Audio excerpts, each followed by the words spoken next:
Àlex, the original Bird Box was a huge hit for Netflix. How exciting was it to expand that universe and rather than do a retread, to get to tell this whole different perspective of what is a real global issue?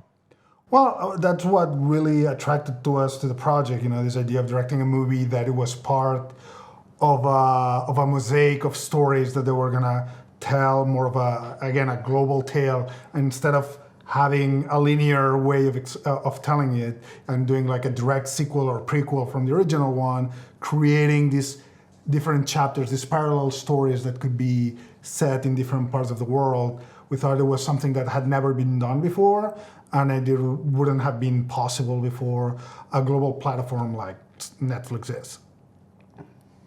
And David, you both also, wrote the movie. So I was curious about just the creative process. Like, were you given like a kind of like a franchise Bible of what you could and couldn't do, or did you have free reign? How was that navigating that process?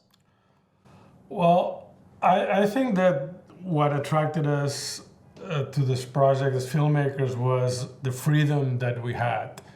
That Netflix only knew that they wanted to have like a Bird Box story set in Spain, and obviously that story had to respect the rules of the original and be consistent with it. But other than that, it was one of the situations where like, knock yourself out, guys. Come up with something that you're excited about. And like Ali was saying, as directors, we didn't want to just redo the original or give the audience something that they already seen. So it was up to us to find a way of delivering something that was different and that really approached the mythos of Bird Box from a completely different perspective. And Àlex, I was curious for the blindfolded scenes. Are the actors actually blindfolded? I couldn't tell. Like, is it harder to pretend to act blind, or Well, it depends. It or depends on the actors. There are And depends on the scene. and depends on the scene. Yes, there are scenes that are too risky to perform actually blindfolded, so they are not. So sometimes they can see.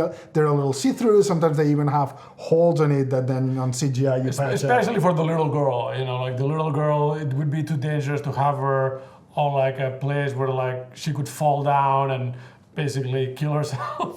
So, in those cases, we were like, we would call it the Ninja Turtles blindfold, which was like a blindfold with like two Ninja Turtle styles like holes. And then with CGI, we would erase them. But we had some actors who like to be a little more method, and they refused to have see-through blindfolds, and they wanted to be able to go blind through the scene. Which whatever helps the actor, we're game. Except that's if very it's cool. unsafe. Yeah. And David, for any disaster movie, the human interactions are just as important. Can you speak to the human element of the movie and what interested you about this dynamic where they have to put their trust in others to survive, but they also have to be quite wary of everybody they're interacting with?